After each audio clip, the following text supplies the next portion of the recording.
అసలు నీ లాజిక్ ఏందో నాకు అర్థమైతే లేదు. లైఫ్లో నువ్వు ఏది గ్యారంటీడ్గా తీసుకోవు కాబట్టి నన్ను కూడా గ్యారంటీడ్గా తీసుకోకు. పాప మిస్సింగా, రివార్డ్ 3 crores. హలో, పాప నా దగ్గరే ఉంది, తీసుకొస్తున్నా.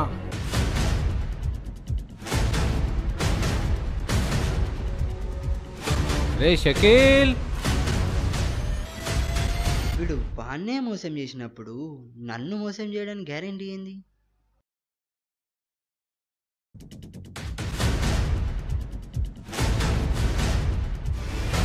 దల్దన్నాడి సాలేగాండి. ఏంది